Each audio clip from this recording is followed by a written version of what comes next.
Vous écoutez Europe 1, il est 8h19. L'interview de Jean-Pierre Elkabbach. Jean-Pierre, vous recevez ce matin Marouane Laoud, directeur général délégué à la stratégie d'Airbus Group. Messieurs, c'est à vous. Et il y a des raisons si on le reçoit avec vous, Thomas. Un accord exceptionnel et un éclat pour l'Europe et la France spatiale. Elle décide de construire une nouvelle fusée Ariane 6. Bienvenue Marouane Laoud. Et je vous dis bonjour. Bonjour. Votre Ariane Group, avec Safran et plusieurs alliés, va construire Ariane 6. Il y a deux manières de vous poser la question. À partir de quand ? Ou est-ce que c'est vrai que depuis aujourd'hui ?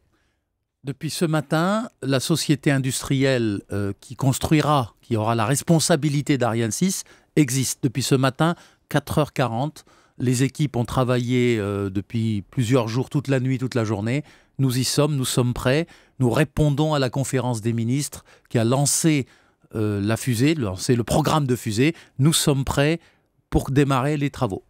Vos ingénieurs ont dû donc travailler avant, c'est pas simplement cette nuit. C'est vrai qu'ils ont dessiné la fusée longtemps, je dis pas en cachette, mais en secret. On a commencé à travailler depuis le mois de mai dernier pour trouver une solution, pour trouver une réponse Ariane 6 qui soit efficace, qui maintienne le leadership européen en matière de lanceurs. On va voir pourquoi et comment. 20 ministres ont donc trouvé un accord à Luxembourg après des négociations difficiles et longues que menait pour la France. Et au nom de la France, Geneviève Fioraso, pourquoi l'Europe a-t-elle besoin d'une nouvelle fusée ? Nous sommes leaders du lancement spatial. Nous ne pouvions pas laisser passer cette position de suprématie européenne.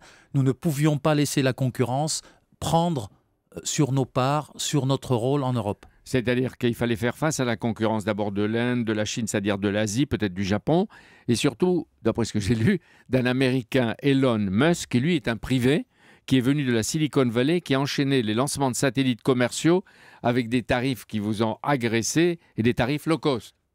La surprise stratégique est venue de là où on ne l'attendait pas. Elle est venue de quelqu'un, d'un privé, qui a une approche commerciale, qui a eu une approche privée de cette industrie, ce qui est rare. Et donc nous devions réagir, nous avons réagi, nous serons compétitifs, nous serons au rendez-vous en 2020. Mais non, mais c'est-à-dire qu'un archimilliardaire américain de Californie, qui a fait son argent je ne sais pas sur quoi, a décidé un jour de se faire une fusée. C'est exactement ça. Il a décidé de faire une fusée pour aller sur Mars, mais aussi pour attaquer le marché commercial. Il a réussi, donc maintenant il faut qu'on réponde. Et nous avons répondu, nous sommes prêts. Et il fait baisser les coûts. Il fait baisser les coûts. Alors quels sont les principaux atouts d'Ariane 6 qui sera décliné en deux versions ? Ariane 6, c'est d'abord l'héritage d'Ariane. C'est d'abord l'héritage d'Ariane 5. Ariane 5, c'est le lanceur le plus fiable et le plus performant qui existe. Donc les équipes qui ont fait Ariane 5 sont celles qui feront Ariane 6, mais en tirant les leçons d'Ariane 5. C'est une fusée modulaire, on va réutiliser le maximum de choses. La nouvelle Ariane 6. La nouvelle Ariane 6, c'est une fusée fiable, c'est une fusée qui va utiliser tout le savoir-faire européen, qui va capitaliser sur des moteurs différents, des propulsions, je ne sais pas. On va reprendre le moteur de l'étage principal d'Ariane 5, le rénover, on va faire un étage supérieur qu'on devait développer pour Ariane 5, on va le récupérer. On va prendre le moteur à poudre de Vega, c'est-à-dire le petit lanceur italien. On réutilise tout ce qui existe en Europe. Et qui va fabriquer cette fusée, Marouane Laoud ? Le maître d'œuvre J'allais vous appeler Ariane 7. Le maître d'œuvre sera la JV, donc la société, la co-entreprise entre Safran et Airbus, mais ça concerne toute l'Europe, ça concerne l'Italie, ça concerne l'Allemagne, ça concerne la Belgique, ça concerne avec des emplois. Avec des emplois partout en Europe et des emplois de très haute technologie. De haut niveau, il y en a en France ?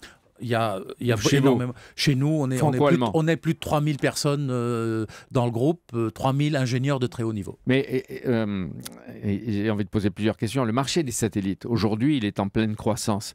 On en parlait avec Thomas. Êtes-vous sûr que quand Ariane va décoller dans 5 ans ou 6 ans, le monde aura autant besoin de satellites ? L'utilisation des satellites n'a de limite que dans l'imagination des hommes. Je vous donne une idée.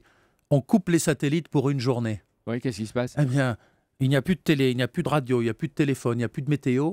La vie de l'homme, on revient 70 ans en arrière, on revient même beaucoup plus parce qu'on est dépendant maintenant. Il y a beaucoup de choses pour lesquels on ne saurait pas se passer de satellite. Sans satellite, on les cuit. Sans satellite, Plus de radio, on est c'est cuit. pas possible. Ouais, non. Au moins la radio est sauvée. Mais il n'est pas sûr. Non. Marouane. Plus de radio. Beaucoup de la couverture radio est faite par satellite. C'est pourquoi Google a envie de développer. Google, par exemple, a un projet pour connecter la planète. Aujourd'hui, les gens de Google estiment que 40% de la population de la planète est connectée. Il faut aller plus loin et pour ça, il faut passer par l'espace. Oui, c'est ça, pour continuer la maîtrise de la planète. Les Allemands étaient réticents, d'après ce que j'ai lu. Les Français les ont convaincus de participer à ce projet du 21e siècle. Quel est le budget total du programme sur 10 ans? La fusée coûtera 3 milliards en développement, donc pour être construite pour la première fois. Et il y aura 800 millions d'euros de travaux à Kourou pour adapter les pas de tir pour qu'ils puissent lancer Ariane 6. Le lancement d'une fusée, aujourd'hui, ça coûte combien?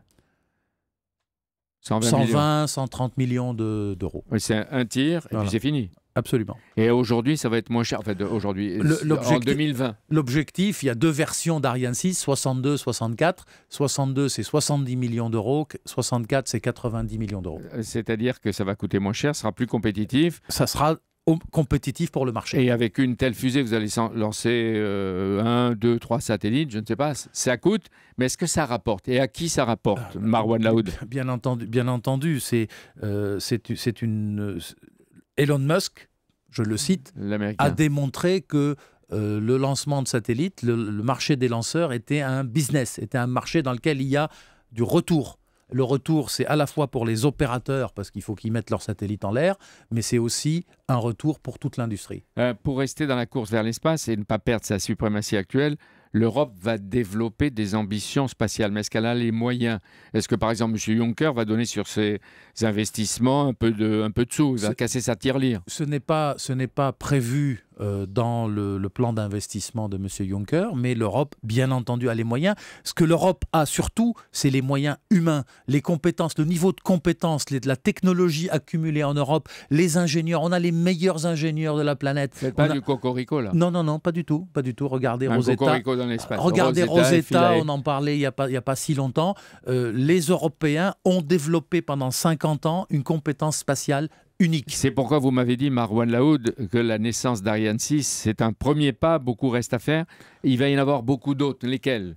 Quel projet? Il faut réussir Ariane 6 et il faut continuer à s'adapter au marché. Il y a les lanceurs réutilisables, la capacité de réutiliser une partie d'une fusée pour ne pas que ce soit un coup. Les Américains renouent avec l'espace. Demain, ils lancent de Floride un projet, la capsule Orion. Vous êtes dans le coup? Nous faisons la propulsion arrière de la capsule Orion. Dernière chose, le lanceur Ariane n'a pas démérité. Ariane 5, qu'est-ce que vous en faites? Est-ce qu'il va continuer pendant quelques temps? Ariane 5, c'est le meilleur lanceur qui existe. Il va vivre jusqu'en 2023. Merci beaucoup. Je vais demander une dernière chose. Vous avez vendu des Airbus. En 2013, c'était, je crois, 1500 Airbus. Vous continuez à en vendre ou ça va moins? Une très bonne année. 2014 sera au moins aussi bonne que 2013. Et François Hollande, qu'est-ce qu'il a fait dans l'histoire? Il a tout découvert. Vous voulez une place pour l'espace ou quoi, vous? Oui.